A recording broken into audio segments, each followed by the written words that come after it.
खबर है, मुख्यमंत्री श्री हेमंत सोरेन ने श्रम नियोजन, प्रशिक्षण एवं कौशल विकास विभाग के कार्यों की समीक्षा की।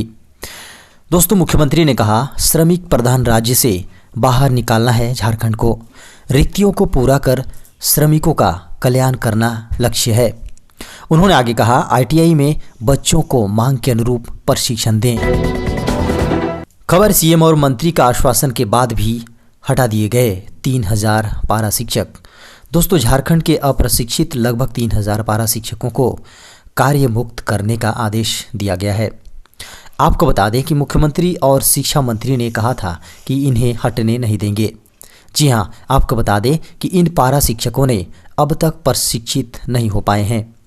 निःशुल्क एवं अनिवार्य शिक्षा के अधिकार अधिनियम 2009 के अनुसार स्कूलों में अप्रशिक्षित शिक्षक पठन पाठन नहीं कर सकते। सभी अप्रशिक्षित को 31 मार्च 2019 तक प्रशिक्षण प्राप्त करने का अंतिम मौका प्रदान किया गया था। खबर है, ग्रामीण उजाला योजना अब 10 रुपये में मिलेंगे एलईडी बल्ब।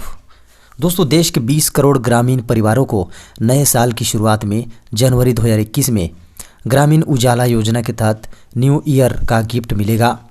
इन परिवारों को 10 रुपये में एलईडी बल्ब दिए जाएंगे। एक परिवार को 3 से 4 एलईडी बल्ब दिए जाएंगे। जनवरी 2021 से यह योजना देश के 5 शहरों में प्रायोगिक तौर पर शुरू की जाएंगी। इसके बाद यह योजना अप्रैल 2021 तक पूरे देश में लागू की जाएगी। ऊर्जा दक्षता को गांवों में ले जाने और बिजली बिल में कमी के जरिए वहां रहने वाले लोगों की बचत बढ़ाने के इरादे से यह योजना शुरू की जा रही है। इस योजना से ऊर्जा बचत के रूप में लगभग 50,000 करोड़ रुपए वार्षिक बचत का अनुमान है। आपको बता दें कि सार्वजनिक सेक्टर की company energy efficiency services limited जनवरी 2021 से प्रधानमंत्री नरेंद्र मोदी के संसदीय क्षेत्र वाराणसी सहित देश के 5 शहरों के ग्रामीण इलाकों में ग्रामीण उजाला नाम से नई स्कीम शुरू करेंगी। खबर है, रेलवे ने किया टिकट बुकिंग के नियमों में बदलाव, मोबाइल नंबर होगा अनिवार्य। दोस्तों, कई बार ऐसा होता है कि हमें कहीं अर्जेंट में जाना होता है और हमें अपने अकाउंट से टिकट न मिलने पर हम किसी और के अकाउंट से टिकट की बुकिंग करवा लेते हैं।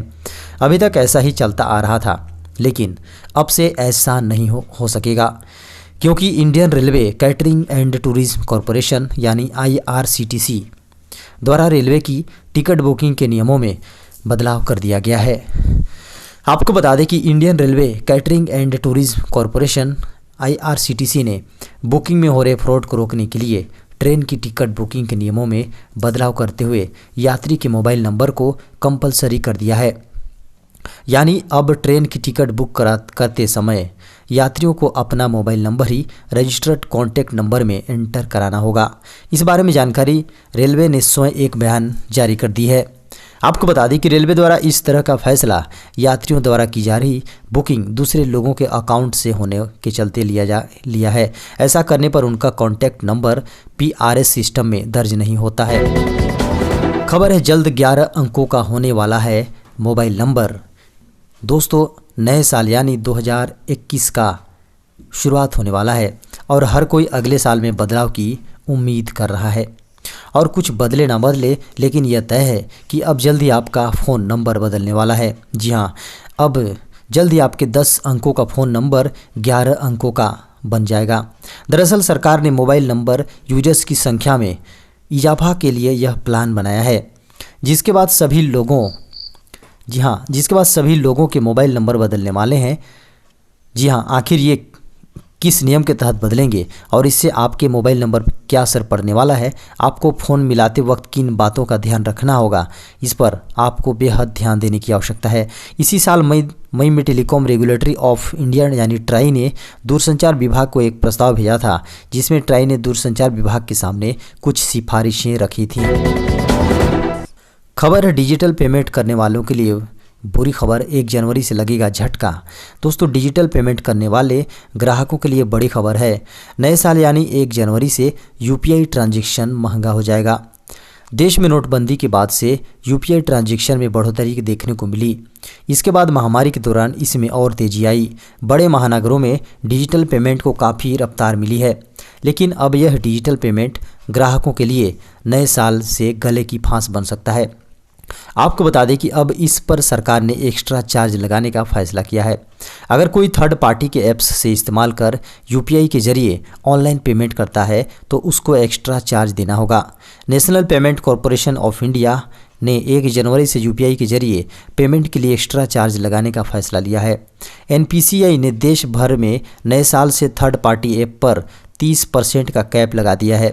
मीडिया रिपोर्ट्स के मुताबिक कहा जा रहा है कि एनपीसीआई ने यह फैसला भविष्य में किसी भी थर्ड पार्टी ऐप को मोनोपोली रोकने और उसे साइज के हिसाब से मिलने वाले खास फायदे को रोकने के लिए किया गया है।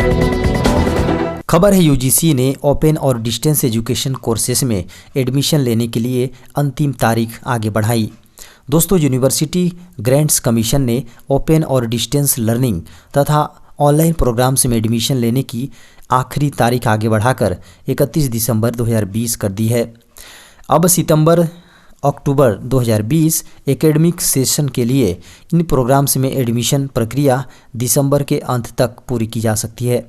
ऑफिशियल नोटिफिकेशन में दी जानकारी के अनुसार सितंबर अक्टूबर 2020-21 एकेडमिक सेशन के लिए ओडीएल और ऑनलाइन प्रोग्राम्स में एडमिशन लेने की अंतिम तारीख को 30 नवंबर से आगे बढ़ाकर 31 दिसंबर 2020 कर दिया गया है। वे कैंडिडेट्स को इस बाबत जारी नोटिफिकेशन देखना चाहते हो वो यूजीसी की आधिकारिक वेबसाइट पर जाकर इसे चेक कर सकते हैं। खबर है जियो यूजर्स के लिए बड़ी खुशखबरी, करना होगा बस थोड़ा इंतज़ार। दोस्तों, रिलायंस इंडस्ट्रीज के अध्यक्ष और प्रबंध निदेशक मुकेश अंबानी अपने जियो यूजर्स के लिए बड़ी खुशखबरी लेकर आए हैं। मंगलवार को उन्होंने देश की सबसे बड़ा technology event Indian mobile Congress 2020 में अपने मुख्य भाषण के दौरान ये खुलासा किया कि देश में 2021 के सेकेंड हाफ में जियो 5G सेवा की शुरुआत की जाएगी। आपको बता दें कि इवेंट में प्रधानमंत्री मोदी के अलावा मुकेश अंबानी, भारती ग्रुप के संस्थापक सुनील भारती मित्तल, केंद्रीय दूरसंचार मंत्री रविशंकर प्रसाद और संचार एवं आईटी राज्य मंत्री संजय धोत्रे शामिल हुए। मुकेश अंबानी ने इस दौरान कहा कि अगले साल जियो की 5G सेवा सरकार की आत्मनिर्भर भारत पॉलिसी के तहत पेश की जाएगी। मुकेश अंबानी ने कहा कि देश में 5G के शुरुआती रोलआउट में तेजी से लाने के लिए नीतिगत कदम उठाने की जरूरत है। खबर है सीमा विवाद को लेकर चीन के बदले सुर, कहा हालात सामान्य करने के लिए भारत से बातचीत जारी।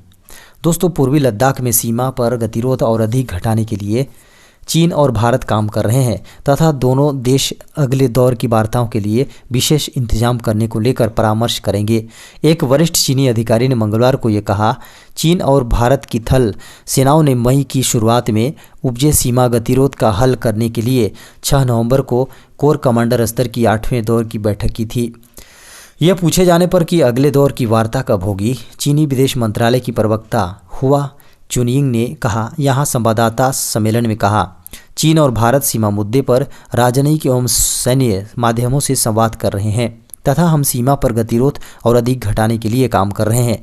उन्होंने कहा, मौजूदा आम सहमति को क्रियान्वित करने के आधार पर हम आगे की वार्ताओं के लिए विशेष इंतजाम को लेकर परामर्श करेंगे। खबर है खतरे में रेलवे वाले, नए पदों के सृजन पद पर रोक।